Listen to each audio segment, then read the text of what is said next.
otro título a la introducción de este estudio y le he puesto un liderazgo honesto. Para eso quiero que recordemos los 10 mandamientos. Recordarán ustedes, es de las primeras cosas que nos enseñan cuando empezamos a estudiar la palabra. Y en este decálogo que Dios le dio a Moisés, son de las pocas cosas que están fuera de discusión en cuanto a su vigencia. ¿Sí? De mi parte, todo el Antiguo Testamento está vigente, pero hay corrientes que ponen en vigencia más o menos cosas, pero nunca nadie dijo esto dejó de estar vigente. Y en esos 10 mandamientos, los repasamos rápidamente, dice Dios, yo soy Jehová tu Dios, no tendrás dioses ajenos delante de mí. El segundo dice, no te harás imagen, ni ninguna semejanza de lo que está arriba en el cielo, ni abajo en la tierra, ni en las aguas debajo de la tierra, no te inclinarás, no las adorarás. El tercero es bravísimo, es el no tomarás el nombre de Jehová tu Dios en vano, porque no dará por inocente Jehová al que tomare su nombre en vano. El cuarto es el que dice sobre el día de reposo, acuérdate del día de reposo y compara el trabajar del hombre con el acto creador de Dios, y de eso podríamos hablar otras veces que hablemos de empresa y trabajo y otras cosas. El quinto, como dice la misma escritura, es el primero con mandamiento con promesa y dice, honra a tu padre y a tu madre para que tus días se alarguen en la tierra que Jehová tu Dios te da. No matarás, no cometerás adulterio, y luego un grupo de 3 que dice, no hurtarás, no hablarás contra tu prójimo falso testimonio, y no codiciarás la casa de tu prójimo, no codiciarás la mujer de tu prójimo, ni su siervo, ni su criada, ni su buey, ni su asno, ni cosa alguna de tu prójimo. Y yo quiero resaltar hoy de todos ellos, no porque sean los más importantes, sino porque ameritan a lo que vamos a hablar, estos últimos 3, que me tomo el atrevimiento de reformularlos en forma comentada, ¿sí? No hurtarás, que no sé por qué está traducido no hurtarás, es no robarás, no hurtarás y también no estafarás. Robo y hurto no son la misma cosa, uno implica violencia, el otro descuido, pero la estafa involucra también lo que vendría a estar en el siguiente, que es el engaño. No hablarás contra tu prójimo falso testimonio, esto es, no mentirás, no engañarás, ni manipularás a tu prójimo para tu provecho. Y el 10, no necesito corregirle nada. No codiciarás la casa de tu prójimo, no puedes quedarte con nada que no sea tuyo, ni desear más allá de lo que Dios te dio, ¿sí? Guarden estos 3 mandamientos, porque tienen que ver con lo que vamos a estar hablando acerca de dinero. No robarás, no mentirás y no codiciarás lo que otro tiene. Y entonces vamos a la presentación de hoy, que tiene que ver con la siembra y la cosecha. Yo le puse una visión bíblica y efectiva en otro lugar, y les voy a dejar esto por escrito también. Se llama Comilones y Sembradores. Esto arranca allá por Génesis 1, cuando Dios le manda al hombre fructificad y multiplicados. Fructificad y multiplicados son 2 acciones totalmente diferentes. No es lo mismo dar fruto que multiplicarse. Y la idea de que estén juntos es la idea, por ejemplo, de lo que vemos en un fruto como el maíz, ¿sí? Que si se quedara solamente en el hecho de dar fruto y darnos todos los granos que da un choclo, ¿sí? Por ejemplo, si me lo como, se termina el proceso ahí y solamente habrá fructificado, pero si yo lo vuelvo a sembrar, resulta que ese choclo da más choclos que a su vez van a dar más choclos que a su vez terminarán dando infinidad de choclos. Y así el fructificar y multiplicarse es una actividad cíclica y generacional también, ¿sí? De dar frutos y multiplicar los frutos que vamos teniendo. Así que volvemos otra vez a Génesis capítulo 1, del 27 al 31, dice: entonces dijo Dios, hagamos al hombre a nuestra imagen conforme a nuestra semejanza, y señoré en los peces del mar, en todas las aves de los cielos, en las bestias, en toda la tierra, y en todo animal que se arrastra sobre la tierra. Y creó Dios al hombre a su imagen. A imagen de Dios lo creó, varón y hembra los creó. Podría quedarme ahí toda la noche, en esa imagen de Dios dado en el varón y la hembra, pero vamos a seguir adelante, porque tendría que ver con el fructificado y multiplicados también. Pero dice, los bendijo Dios y les dijo, fructificad y multiplicaos, llenad la tierra y sojuzgadla, y señoread en los peces del mar, en las aves de los cielos, y en todas las bestias que se mueven sobre la tierra. Y dijo Dios, he aquí que os he dado toda planta que da semilla, que está sobre toda la tierra, y todo árbol en que hay fruto y que da semilla, os serán para comer. Y a toda bestia de la tierra, y a todas las aves de los cielos, y a todo lo que se arrastra sobre la tierra en que hay vida, toda planta verde les será para comer. Y fue así, y vio Dios que lo que había hecho, y he aquí que era bueno en gran manera, y fue la tarde y la mañana del día sexto. Dice aquí, fructificad y multiplicaos, y les da tres órdenes en una. Llenad la tierra, vimos recién cómo la multiplicación hace ese sojuzgadle y ejercer dominio. El sojuzgad es una palabra muy especial, es una palabra que implica violencia, pero violencia al punto de la violación. Violencia como si fuese una violación para extraer o para quitarle al otro algo preciado. Eso está metido en la palabra que se usa ahí. Y cuando estamos hablando de violar, siempre se nos vienen a nosotros ideas o cuestiones malas, perversas o lo que sea, pero ¿hay alguna forma de producir esto que sea beneficioso? Y la realidad es que sí, porque el acto de sembrar y cosechar es un acto inicialmente violento, ¿sí? Donde hay que romper la tierra, donde hay que meterse en la profundidad de la tierra, hay que sembrar y matar una semilla, para que luego de eso nazca una nueva planta que que va a extraer de la tierra sus mejores elementos y nos lo va a dar transformados en un fruto. Y finalmente dice ejercer dominio, y esto significa que todo esto, ¿sí?, estará sujeto a nuestra voluntad y designio. Llenar la tierra, sojuzgarla y ejercer dominio.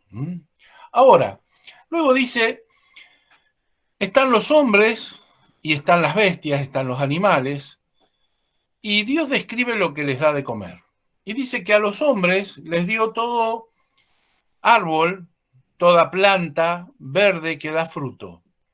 Dice, y que da semilla. Y todo esto les será para comer. Pero a los animales dice que les dio toda planta verde para que les sea de comer. Y mi pregunta es, ¿cuál es la diferencia entre uno y otro? ¿Acaso las plantas que comen los animales no tienen fruto y semilla? ¿Son diferentes en calidad? ¿Son diferentes en cualidades? ¿Qué es lo que hace que lo que Dios le dé al hombre sea diferente a lo que le da a los animales? La realidad es que tanto lo que le da al hombre como lo que le da a los animales es lo mismo. Entonces, ¿en qué radica la diferencia? La diferencia no está en lo que Dios le da, sino en quien lo recibe.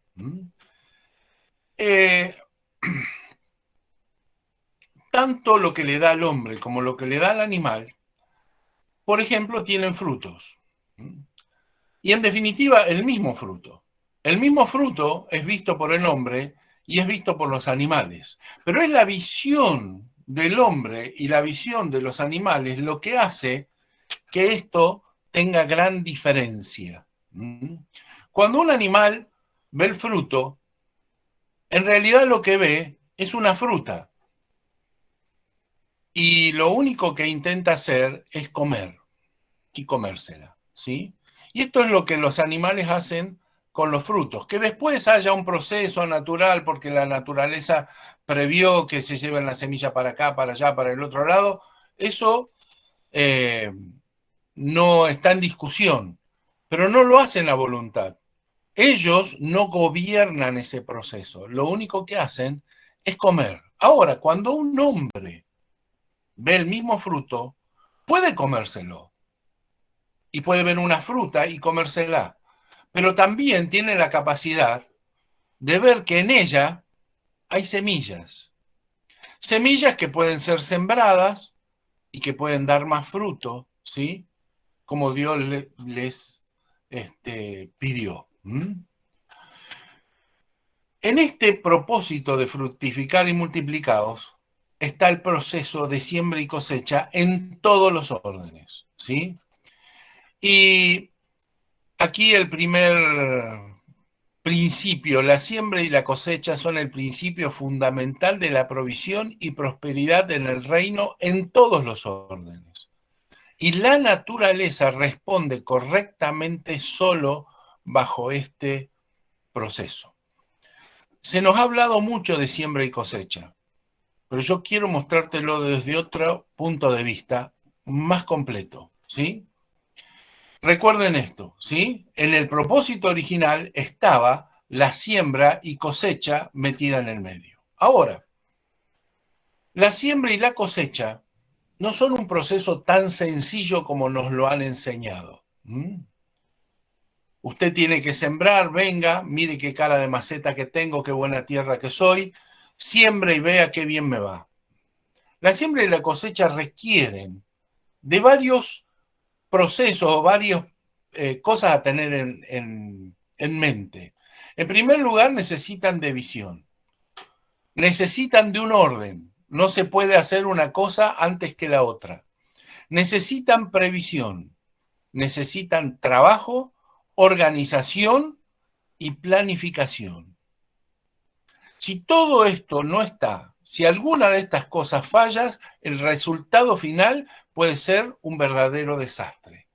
Todos estos son principios que parecen de economía, sí, pero sobre todo son principios financieros. La diferencia entre lo económico y lo financiero es que en uno se cuenta dinero y en otro involucra el tiempo, la previsión, el planeamiento, ¿sí? La previsión a largo plazo. También se cuenta dinero al final de eso, pero si hacemos bien las cosas. Entonces vamos a meternos en el proceso de la siembra y la cosecha con todo esto en vista.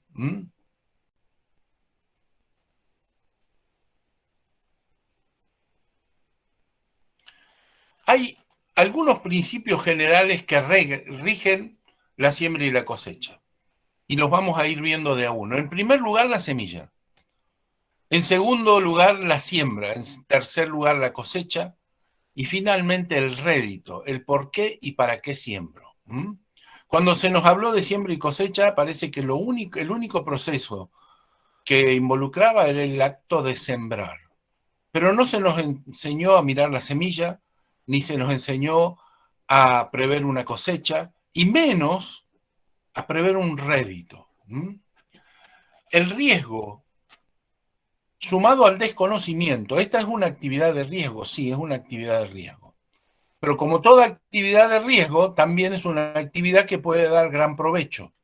Ahora, el riesgo sumado al desconocimiento pueden transformar a la siembra y la cosecha en una actividad peligrosa y frustrante. ¿Qué quiero decir con esto? Que para sembrar y cosechar usted tiene que, como decíamos antes, hablamos la semana pasada en el liderazgo, usted tiene que ser un entendido en lo que va a hacer. Ahí hablamos de previsión, hablamos de proyectar, ¿sí? De medir los riesgos. Bueno, acá lo va a ver en alto grado. Ahora, si es una actividad tan riesgosa, ¿por qué tanta gente siembra en los campos? Porque sabiéndolo hacer, es una actividad muy, pero muy productiva. Así que vamos uno por uno. En primer lugar, vamos a mirar la semilla. ¿Qué sembramos y qué esperamos cosechar? Esta puede parecer una pregunta muy tonta, pero no lo es. ¿Qué sembramos y qué esperamos cosechar? Cuando yo siembro semilla, la siembro para cosechar ¿qué? Más semillas. Yo siembro semilla para cosechar más semilla. ¿Por qué siembra girasol el que siembra el campesino? ¿O por qué siembra maíz? ¿O por qué siembra trigo? No siembra girasol para cosechar tomates, ni para comprarse un auto, ni para tener un auto. Siembra para cosechar más semillas, similares, idénticas a las que sembró. Si eso le va bien, se podrá comprar el auto, hacer lo que quiera, comprar los tomates para hacer la ensalada. Pero la realidad es que siembra semilla para cosechar más semillas. Ahora, Isaías 55:10 y 2 Corintios 9:10 tienen una expresión importantísima, central. Dice Dios que Él da semilla al que siembra y pan al que come. Y nuevamente, ¿por qué Dios hace esta distinción de darles a unos semillas y a otros pan? ¿Y qué diferencia hay entre la semilla y el pan? Esto es más o menos parecido como lo que veíamos entre los hombres y los animales al mirar el mismo fruto.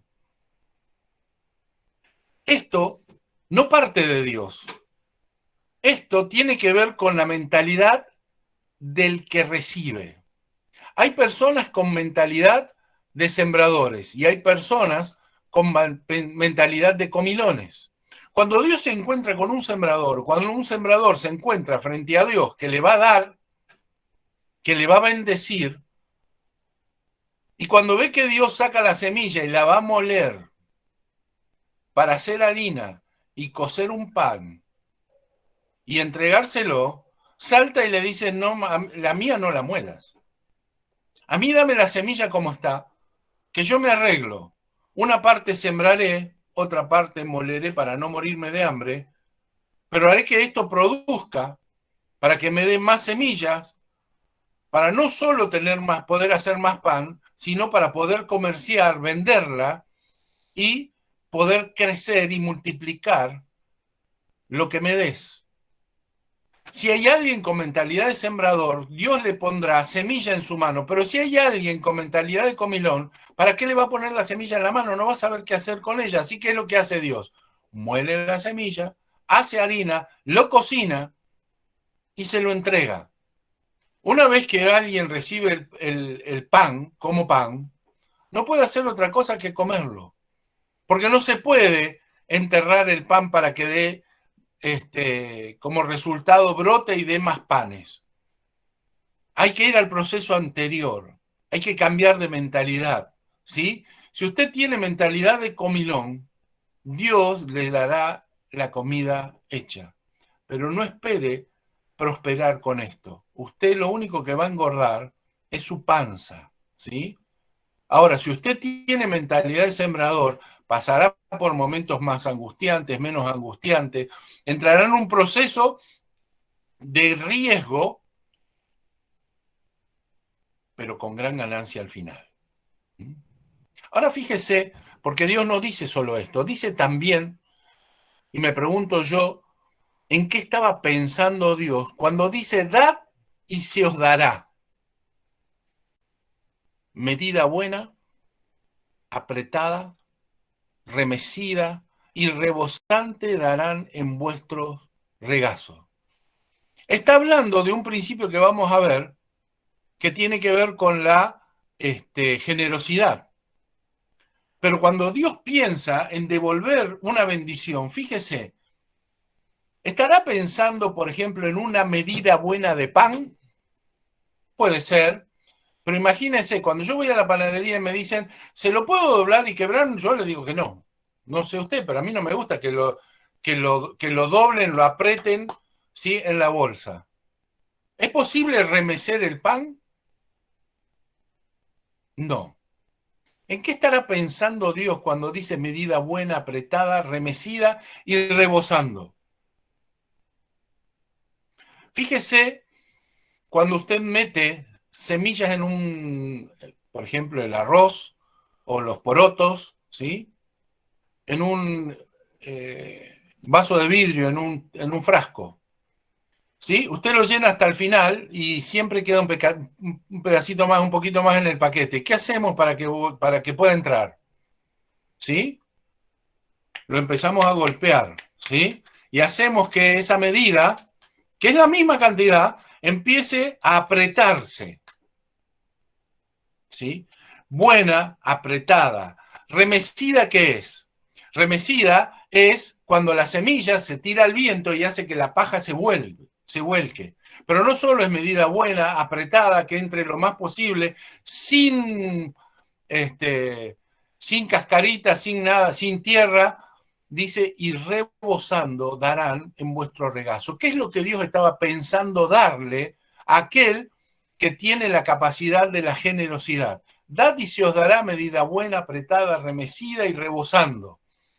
No son autos, no es pan, ni siquiera es dinero, no son Bitcoin, son semillas. Cuando Dios está pensando en devolvernos una bendición, siempre piensa en semilla. Este es un principio para mí. La bendición de Dios siempre viene en forma de semilla. Aún nuestros hijos tienen forma de semilla. Yo no puedo concebir una bendición de Dios, ¿sí?, que no tenga forma de semilla. Vamos entonces ahora, con esto en la cabeza, a la siembra. ¿Qué hago con la semilla? La primera regla es bastante sencilla, 2 Corintios 9:6. Dice que cuanto más sembremos, más podemos cosechar. Más sembramos, más podemos cosechar. Si no sembramos, no cosechamos. Si sembramos poco, cosechamos poco. Si sembramos mucho, tenemos posibilidad de cosechar mucho, ¿sí? Si usted quiere cosechar, tiene que empezar a sembrar. Esta es la regla de oro. No va a cosechar si nunca sembró. Y va a cosechar proporcionalmente a lo que siembre. Pero esto no es todo lo que hay que saber sobre la siembra. La segunda cosa es dónde voy a sembrar mi semilla. Y preste atención porque esto es clave en todo este estudio que yo estoy dando, ¿sí? Si por algo se lo estoy dando, creo que este es el meollo central. Primero, saber que toda bendición de Dios tiene forma de semilla. Y segundo, ¿dónde la voy a sembrar? Y hay varios aspectos a tener en cuenta a la hora de sembrar. La primera es la calidad del suelo.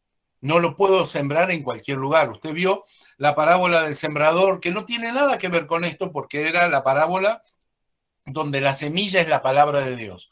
Pero ahí expresa lo que pasa con una semilla, que la sembraron en el camino, fuera del camino, entre las piedras, ¿sí? Según la calidad del suelo fue la respuesta de la semilla.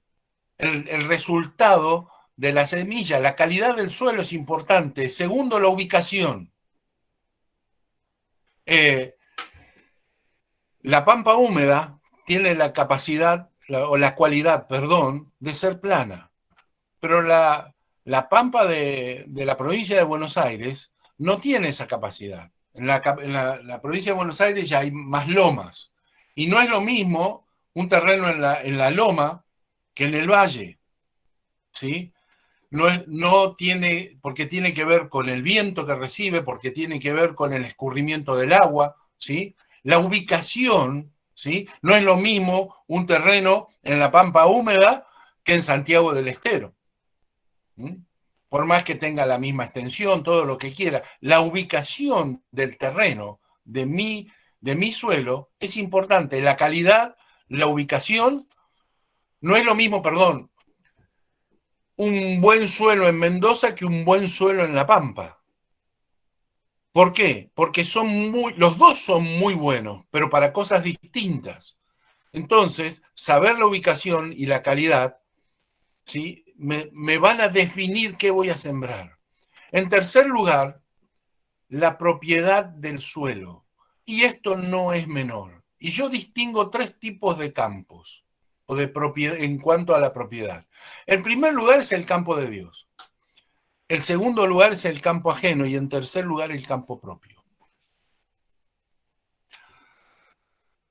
Vamos por parte. ¿Qué pasa cuando sembramos en el campo de Dios? En el campo de Dios todo es magnífico, porque es el mejor suelo, el mejor rinde, ¿sí? Ahora, ¿cómo siembro yo en el campo de Dios? Tengo tres formas de sembrar bíblicas: diezmos, ofrendas y primicias. Los diezmos son, déjenmelo decir de esta manera, como una especie de impuesto. ¿Por qué de impuesto? Porque es una medida impuesta por Dios. Es la 10ª parte de mi ganancia. ¿Se entiende? Podemos discutir si de la ganancia, de la entrada, bueno, pero eso tiene que ver con si usted es un asalariado, si usted es un empresario, si usted es un comerciante, ¿sí? Tiene que ver con aquello que yo saco para vivir. La 10ª parte es de Dios. Cuando usted, y digo que es como si fuese un impuesto, y déjeme compararlo, por ejemplo, con la factura de la luz. Cuando a usted le llega la factura de la luz, ¿qué hace? ¿Cuánto paga? Si paga la mitad, le cortan la luz. Entonces usted dice, no, para que no me corten la luz, voy a pagar 3 veces lo que está en la factura. No, no tiene sentido. Primero porque no sé si va a poder hacerlo. Ahora con las aplicaciones, por ahí si usted se equivoca, puede hacerlo. Pero en particular, si usted va al banco y quiere pagar más, no se lo van a el cajero no se lo va a aceptar porque no va a saber qué hacer con eso. Si a usted le llegó tanto dinero de la factura de la luz, usted tiene que pagar eso, ni más ni menos, ¿sí? ¿Y a qué le habilita que usted pague la factura de la luz? Que el mes siguiente usted pueda gozar de electricidad. Si usted no lo hace, le van a cortar la luz, ni más ni menos. Ahora, si usted paga, no viene DEA o como se llame en su lugar la empresa de electricidad a felicitarlo, a hacer fiesta con usted, ni nada por el estilo. Simplemente no le corta la luz, ni siquiera viene a visitarlo. ¿Está? Ni le manda un mail diciendo muchas gracias por haber pagado. Nada, absolutamente nada. Le da su recibo, buenos días y hasta la próxima factura. La ofrenda, lo mismo pasa con Dios, perdón. Dios dice el 10% es 10%. ¿Y a qué me habilita a mí el pagar un diezmo? Lo único que me habilita es como cuando pago la factura de la luz, a ser bendecido por Dios en este sentido. Ni más ni menos. Yo no estoy haciendo nada del otro mundo cuando diezmo. Estoy simplemente cumpliendo con un mandamiento. Un mandamiento donde Dios le puso la medida. Ahora, la segunda forma es la de la ofrenda. Y la ofrenda es más que el diezmo. No en cantidad, es más en calidad. ¿Por qué? Porque en la ofrenda, el que pone la medida soy yo. El diezmo es una medida puesta por Dios, pero la ofrenda es una medida de mi corazón, de mi generosidad, de mi agradecimiento para con Dios. Es donde yo pongo la medida. Por eso, para mí, la ofrenda siempre es más que el diezmo. No estoy hablando de la cantidad, es más importante. Porque la ofrenda implica hasta un sacrificio, ¿sí? Por eso las ofrendas siempre fueron unidas, relacionadas con los sacrificios, ¿sí? Y tercero, las primicias. Ahora, ¿para quiénes están reservadas las primicias? Las primicias están reservadas solamente para quienes producen. No puede llevar primicia a un asalariado. ¿Primicias de qué? Si no produce nada. Lo único que hace es cobrar un sueldo. Si usted lo único que hace es cobrar un sueldo, estará con diezmos y ofrenda. Pero si produce algo, además de cobrar un sueldo, podrá empezar a entregar primicias. Las primicias tienen que ver con los primeros frutos que usted aparta. Es una ofrenda que no es permanente o habitual, sino que se da cuando se da la primera cosecha. Por eso las primicias, cosecha o producción de lo que sea, las primicias están reservadas solos para los que producen. Esto es sembrando en el campo de Dios. Pero solo de esto vivimos, no. La segunda cosa que yo puedo hacer es sembrar en campo ajeno. ¿Qué significa que yo siembre en campo ajeno? ¿Tiene alguna ventaja? Sí, tiene ventajas. La primera ventaja sobre todos los otros campos, no sobre el de Dios, pero aparte el de Dios, porque ese no es el que me hace prosperar. Podemos escoger el mejor suelo. Si yo decido sembrar, quiero que mi suelo sea el mejor, la mejor ubicación, pero por ahí no es el mío. Entonces puedo salir a buscar cuál es el mejor suelo, cuál es el que está mejor ubicado. Y si usted sale por la pampa húmeda y quiere sembrar soja, maíz o trigo, verá algunos campos que son muy apetecibles. Ahora, que yo lo pueda elegir es la ventaja. ¿Cuál es la desventaja? La desventaja es que yo no puedo bajarme y sembrar en el campo de otro, así como que sí, nomás, y luego venir a reclamar la cosecha. Porque esto no funciona así. Es más, la ley dice que todo lo clavado, plantado, es propiedad de quién? Del dueño del campo. Así que la ventaja es que yo lo puedo elegir, pero la desventaja es que si bien yo puedo elegir el de mayor rinde, toda la cosecha no será mía. ¿Por qué? Porque tengo que poder arrendarlo. Tengo que poder pagar un arrendamiento, un alquiler del campo. Tengo que poder llegar a un acuerdo con el dueño del campo para que él de antemano reconozca que yo voy a sembrar y que parte de la cosecha será mía. Pero es la mejor cosecha, pero parte de la cosecha, solamente parte de la cosecha, será mía, la que haya pactado con el dueño del campo. ¿Tiene ventajas? Sí. ¿Cuándo yo voy a sembrar en campo ajeno? Y cuando mi campo no sirva para nada. Si mi campo todavía no sirve para nada porque todavía hay que despedregarlo, porque hay que hacerle mucho trabajo, es probable que hoy sea más ventajoso arrendar otro campo y empezar a sembrar aún a costa de un arrendamiento en campo ajeno mientras preparo mi campo. ¿Sí?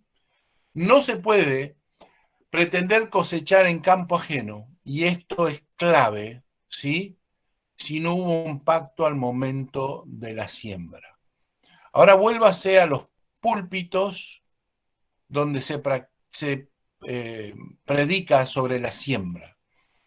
Sin lugar a dudas, en todos ellos he escuchado decir, usted tiene que poder sembrar para cosechar. Venga y siembre en este ministerio. Fíjese qué buena maceta, qué buena tierra soy yo, y fíjese cómo prospero. ¿Funciona así la cosa? No funciona así la cosa. No funciona de ninguna manera así. Y a mí me ha pasado A David seguramente le ha pasado, que viene gente y dice, apóstol, quiero sembrar esto en usted. Y yo he rechazado la siembra. Por lo menos la he rechazado como siembra. ¿Por qué? Porque yo no sé ni quién es la persona, ni la voy a volver a ver, y no estoy seguro de poder devolverle los frutos de su cosecha. Entonces se lo aclaro, mire, yo no la tomo como siembra, lo tomo como una bendición y dejo que Dios le retribuya por su generosidad como Dios quiere hacerlo, pero no me comprometa a mí sembrando en mí cuando yo no estoy seguro de poder devolvérselo. David es un caso ejemplar en eso, porque él sabe de pactos y sabe de siembra y sabe de devolver los frutos, porque está ahí, porque está centrado, porque está casi en su casa la cosa, ¿sí? Con gente que ve todos los días, donde sí se puede trabajar repacto, y entonces la siembra y la cosecha funciona. Usted quiere bendecir un ministerio, qué sé yo, el de, no se me ocurre ahora, uno de estos ministerios que andan dando vuelta por ahí, Dante Gebel, por ejemplo, ¿sí? No tengo nada contra Dante, por favor, ¿sí? ¿Usted quiere bendecirlo? Ahí, fíjese, hay una casilla, hay un lugar donde depositar, pero no pretenda que eso sea una siembra. Usted va a ser bendecido por él, pero no es una siembra, porque él no sabe ni quién es usted, ni puede entrar en un pacto, ¿sí? Digo que no lo haga, no digo que no lo haga, pero no lo haga pensando que usted va a sembrar, porque eso que usted sembró en este ministerio tan próspero, le va a devolver a usted una cosecha, no le va a devolver ninguna cosecha. Dios le va a devolver conforme a su generosidad. Y usted va a ver cómo ese ministerio prospera y tal vez simplemente eso sea una gran bendición para usted, que bendijo ese ministerio le vuelve a bendecir con su prosperidad, pero es su prosperidad, no la suya, no propia. ¿Se entiende? Ahora, el tercer campo es el más importante de todos. A ver, el primero, el campo de Dios, si yo no siembro en el campo de Dios, nada de esto funciona. ¿Sí? Pero si siembro en campo ajeno, usted tiene que tener todos las condiciones que hablamos recién, ¿sí? Los reparos con los que hablamos. Ahora, ¿qué significa sembrar en mi propio campo? El sembrar en el propio campo es el lugar natural para nuestra siembra.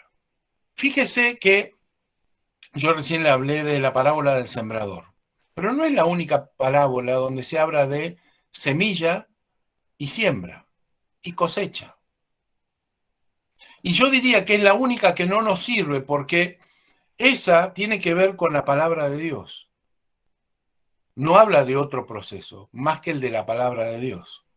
Pero en las otras parábolas sí se habla del proceso de siembra y cosecha. Y dice que cuando al sembrador se le dio semilla, fíjense porque en todos los casos dice lo mismo. El sembrador tomó la semilla y fue y la sembró ¿en dónde? En su campo. Nunca dice que fue y lo sembró en el campo del vecino. Siempre lo siembra en el que es el lugar más natural. Si usted es un campesino y le dan semilla, va y lo siembra en su propio campo. No lo siembra en el campo del vecino, ni sale a buscar una mejor tierra, a no ser que esté en problemas, ¿sí? ¿Y cuál es nuestro campo? Nuestro campo es nuestra vida y la de los nuestros. La vida presente y futura de los nuestros negocios y nuestras empresas, seculares y ministeriales. Este es el lugar de mi campo y es donde yo debo aprender a sembrar en primer lugar. Tiene una ventaja que solo depende de nosotros y de Dios. Ya no tengo que entrar en un pacto con el dueño de la tierra. No. Esto ahora depende de mí y de Dios. Si yo sé trabajar o no sé trabajar. Si le voy a poner empeño o no le voy a poner empeño. Si yo soy previsor o no soy previsor. Hablamos de que la siembra y la cosecha tenían varias cosas y entre ellas era visión, previsión, orden, organización, ¿sí? Si yo pongo todo eso, me tiene que salir bien. Es riesgoso, sí, pero para eso está Dios. Yo para minimizar los riesgos y Dios para darme el fruto a su debido tiempo. Y si yo aprendo a hacerlo, de este campo y de mi siembra, saldrán mis diezmos, mis ofrendas y mis primicias. ¿Sí? El campo más importante donde yo tengo que empezar a aprender a sembrar es mi campo propio. Dirá, pero esto es muy egoísta, es que el Evangelio siempre empieza por mí. Amarás a tu prójimo como a ti mismo, y yo no puedo empezar a mirar al prójimo si no me miré a mí mismo. Siempre se centra en mí. Y acá también, cuando voy a sembrar, lo que tengo que aprender es a tener un buen campo despedregado, una vida donde vale la pena sembrar, donde una semilla puede prosperar y sembrar en esa semilla. Entonces no puedo tener una familia despatarrada, no puedo tener una economía despatarrada, no puedo tener una vida licenciosa, ¿sí? ¿Por qué? Porque nada prospera ahí. Pero si mi vida está ordenada para que en eso prospere, tengo que aprender a sembrar en él y de ahí saldrán mis diezmos, mis ofrendas y mis primicias. El campo de nuestra prosperidad es justamente aquel del que vivimos y que es el nuestro. ¿Por qué Dios me iba a prosperar en otro lugar que no sea en mi propia vida? No tendría el más mínimo sentido. Pero aquí no termina todo, acá recién empieza todo. El otro proceso del que nunca se nos habló, venga y siembre, siembre y cosecha, venga y siembre, siembre, pero no nos enseñaron a cosechar. Y cosechar es tan importante como sembrar. Usted no puede ir a un campo y sembrar este año y venir dentro de 5 o 6 años a ver si su cosecha anduvo bien. No. Vamos a ver que el proceso de la cosecha es muy importante. Ahora, ¿qué sembramos y qué esperamos cosechar? Dijimos que sembramos semillas para cosechar más semillas. Si lo que se nos dijo fue siembra tu reloj para cosechar un mejor reloj, esto es lo que yo estoy poniendo aquí, lo que yo he escuchado en estos años desde los púlpitos. Siembra tu reloj para cosechar un mejor reloj. Siembra tu vehículo usado para cosechar un 0 kilómetro. Siembra tu propiedad para cosechar una mejor. Siembra tu chaqueta para cosechar otra más fina.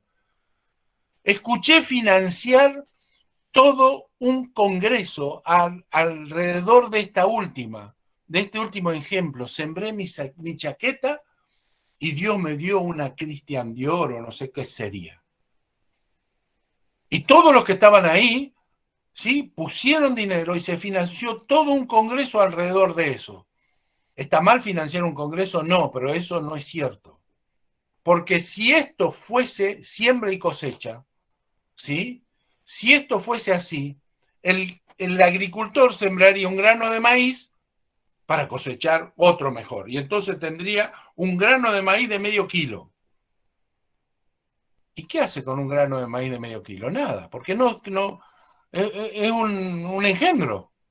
Para eso no sembró, él sembró para tener ¿qué? Más granos. Así que, si lo que anterior nos dijeron, ¿sí?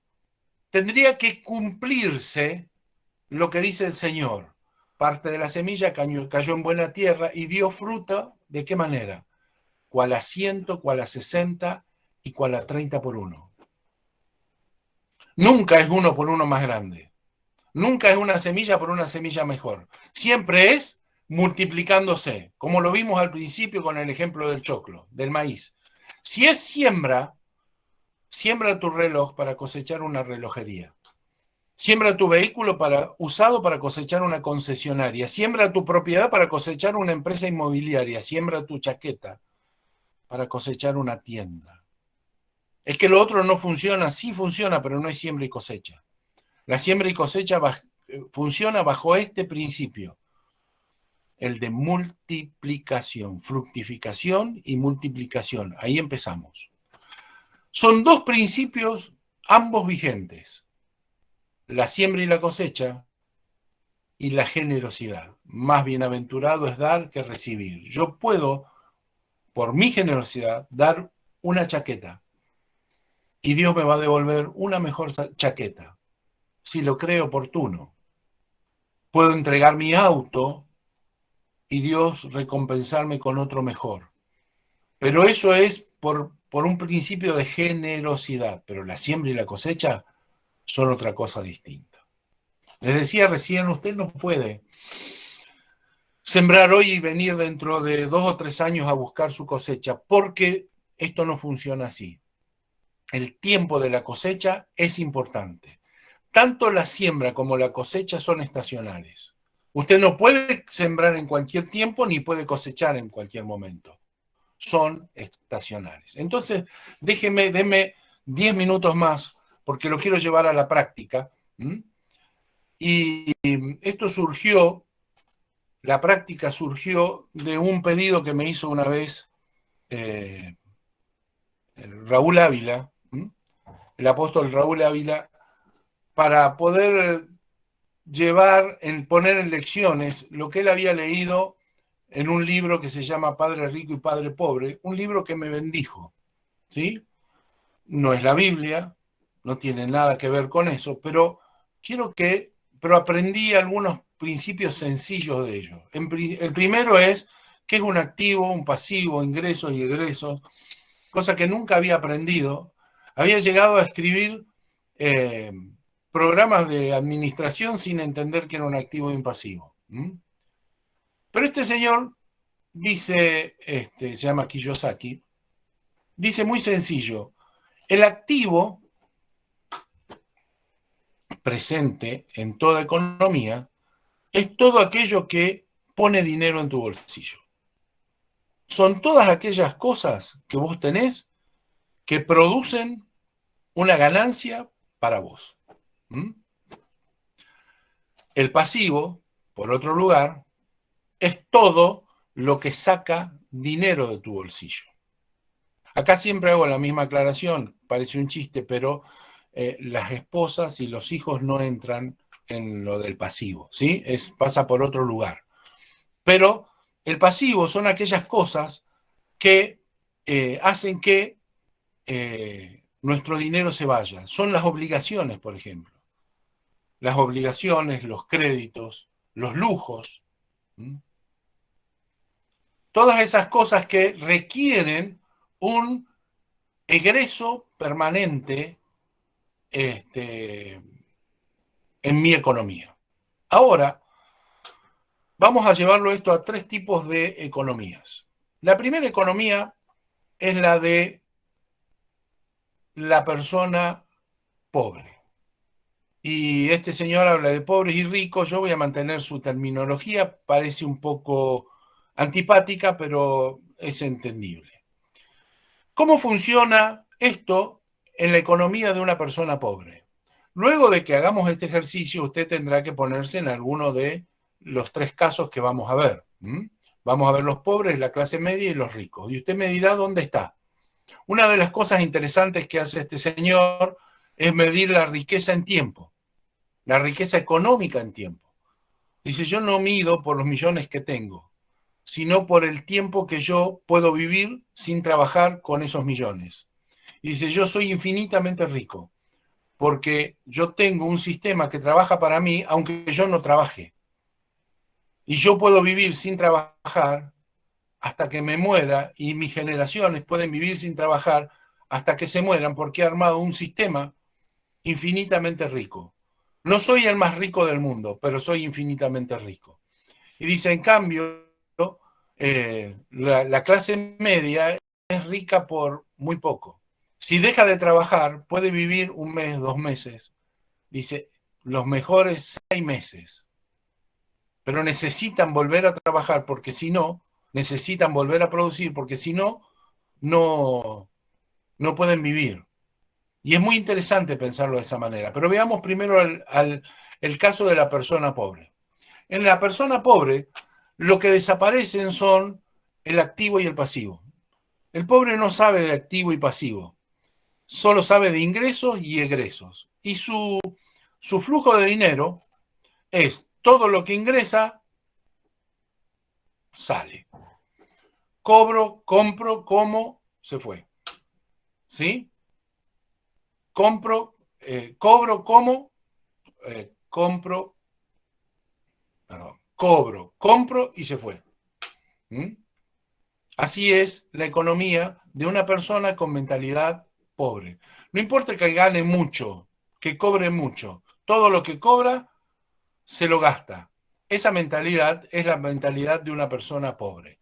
No tiene nada que produzca para ello, tampoco tiene grandes pasivos o pasivos que obligaciones que cumplir, pero todo lo que le entra apenas le alcanza para vivir o se lo gasta enteramente. Y no tiene que estar en la indigencia para ser una persona pobre, con mentalidad de pobre. Luego está el de la clase media. La persona de clase media, el activo y el pasivo no le desaparecen, le desaparece solamente el activo. Pero la persona de clase media tiene la característica de tener pasivos muy grandes. Auto a último modelo, créditos, tarjetas de créditos, una casa a todo vapor, ¿sí? Que necesita mantenimiento, impuesto de inmobiliario, lo que sea, ¿sí? ¿Esto qué hace? Que el flujo de dinero tenga un buen ingreso, que gran parte de esos ingresos, o todos, ¿sí?, sean destinados a cubrir el pasivo que tiene, las obligaciones que contrajo, y se vayan. En definitiva, no hace mucha diferencia al del pobre. La diferencia es que en este pasivo, mientras esta rueda funciona, esto es, mientras sigue ingresando por este lugar, disfruta de un buen auto, o de una buena casa, o de un buen alquiler, ¿sí? Pero donde esto se cortó, entra en problemas. ¿Por qué? Porque cuando se cortan los ingresos, el pasivo sigue pidiendo que lo alimenten. Los impuestos siguen llegando, las cuotas siguen llegando. Y entonces es muy posible que si esto no se restablece, entre en quiebra. ¿Cómo funciona ahora una persona o una empresa rica? La empresa o la persona con mentalidad de rico, lejos de no tener pasivo, tiene un pasivo mucho más pequeño que el activo. Y ese es su secreto. Su secreto es contraer muy pocos pasivos y tener un gran activo. Podríamos hablar de qué cosas entran en el pasivo, en el activo. ¿Sí? Una casa es un pasivo o un activo, y depende. Si es la casa donde vivo, es un pasivo porque demanda mantenimiento, demanda impuestos. Ahora, si yo me dedico a la compra y venta de casas, cuanto más casas tenga, engrosarán mi activo y pasarán a ser mi activo.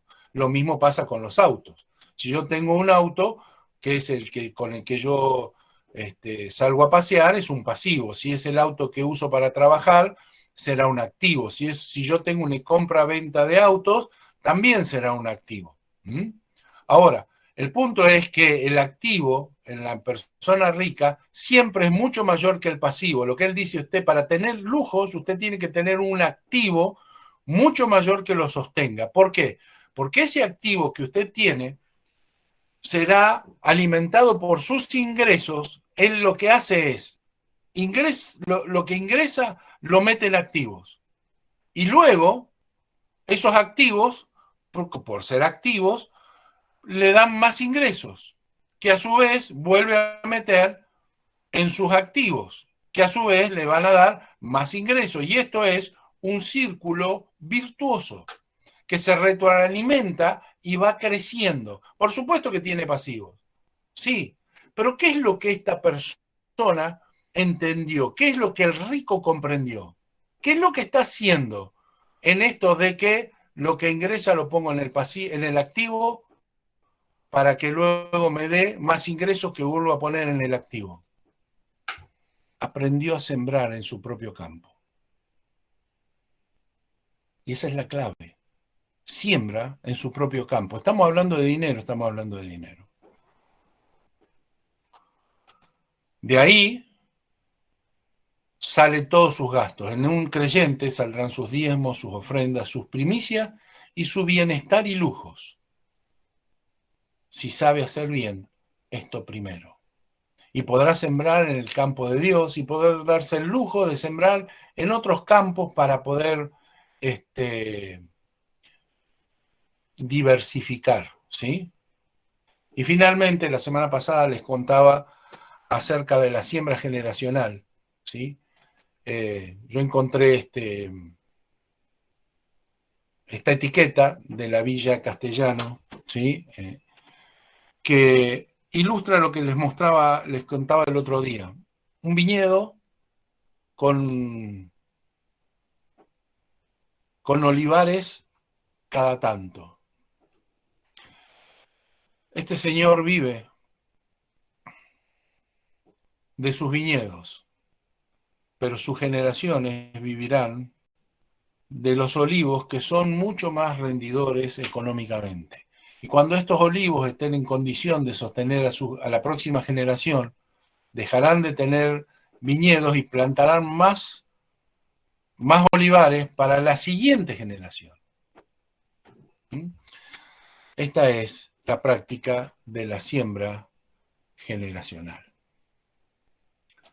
Siembra y cosecha, una actividad riesgosa, sí, riesgosa. Rendidora, si yo sé trabajar sobre ella, si yo entiendo el proceso tanto de la semilla, de la siembra y de la cosecha, si entiendo los principios del Señor.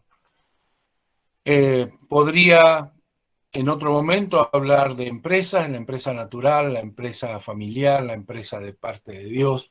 Podríamos hablar de todo eso, pero con que pueda entender estos principios, hoy yo me quedaría súper conforme. Y les recalco 2 o 3 cosas. Toda bendición de parte de Dios tiene forma de semilla. Y el campo más importante donde yo tengo que aprender a sembrar es en mi propio campo, si es que quiero sembrar en el campo de Dios y ser prosperado, ¿sí? Porque así lo estableció el Señor en el orden natural, y está reflejado así en su palabra. De mi parte nada más hoy, y les Bien, Oscar. comentar si quieren hablar. Bien, bien. La verdad que solo me dio resultado esto. La verdad,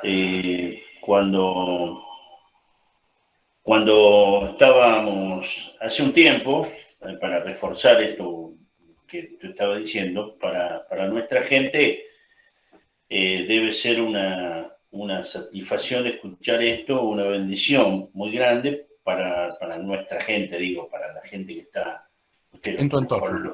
los conoce a todos.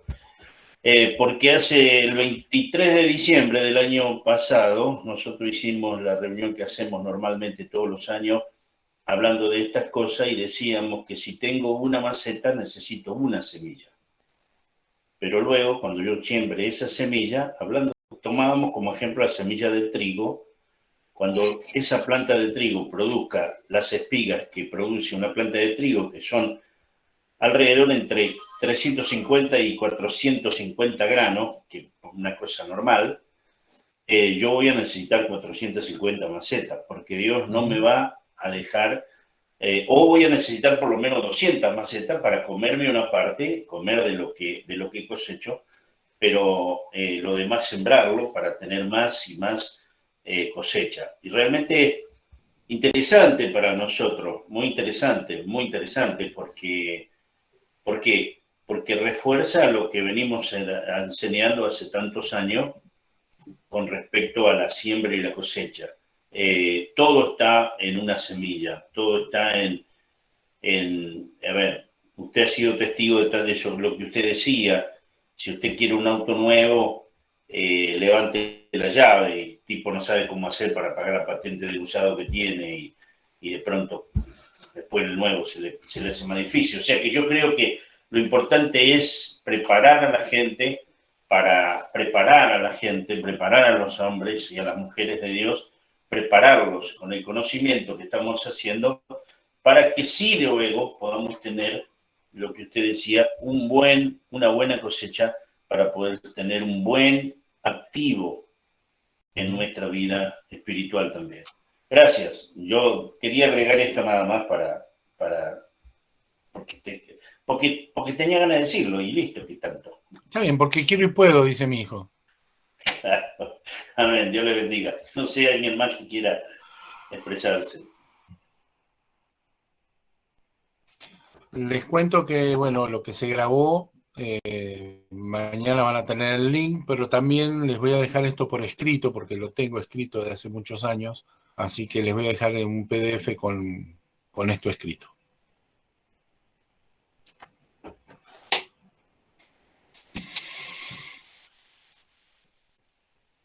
O han quedado anonadados, han quedado ahí knockout, o es muy tarde, o tienen hambre, como el apóstol, que le agarra el hambre y se va. No, tal vez puede ser mucha Yo quería información decir de algo. Por favor. Sí, nombraste a un genio de las finanzas que es Robert Kiyosaki. Sí. No sé cuántos tuvieron la posibilidad de leer Padre Rico, Padre Pobre, pero es excelente el libro. De hecho, no es cristiano, pero los principios que toca son bíblicos. Uh-huh. O sea que es muy interesante. Sí, sí. Yo leí el libro y sí. Él tiene muy claro, el tipo es un genio de las finanzas.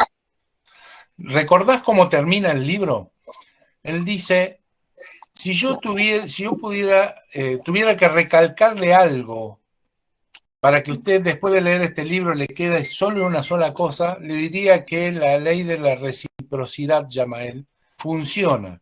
Si usted necesita tiempo, dice, dele tiempo a alguien. Si necesita amor, dele amor a alguien. Si necesita dinero, dele dinero a alguien, porque esto funciona. Y es lo que hablábamos de la ley de generosidad que conocemos, dad y se os dará. ¿Sí? Así termina su libro. Sí. Yo consumo mucho de Robert Kiyosaki, o sea, me gusta mucho la información que da. Hay una frase que él usa siempre, si querés tener una vida rico, tenés que pensar como rico. Exacto. Uh-huh. Excelente. Sí. Bueno, eso quería agregar nada más. Gracias. Muchas gracias. Esteban creo que estaba queriendo decir algo. No, era muy sencillo, que si para alguien fue demasiada información de golpe, que lo repasen, que escuchen de vuelta toda la reunión y pueden hacer pausa para poder asentar conocimientos. Sí, yo fui violento en la forma de expresarlo, pero no tengo otro. Sí, es cierto. No, por supuesto, pero bueno, ahora tenemos material. Hace unos años no se podía, hoy te podemos pausar, leer bien las filminas que te tomas todo el trabajo de hacer y bueno, de esa forma asentar conocimientos. Porque como bien decís vos, no tenías idea en algún momento de que era un activo y un pasivo y acá somos muchos. Puede haber gente que tampoco y bueno, se pueden interiorizar un poquito más y volver para atrás, pausar y demás y asentar parte de esos principios. Exacto. Les bendigo y nos encontramos la semana que viene.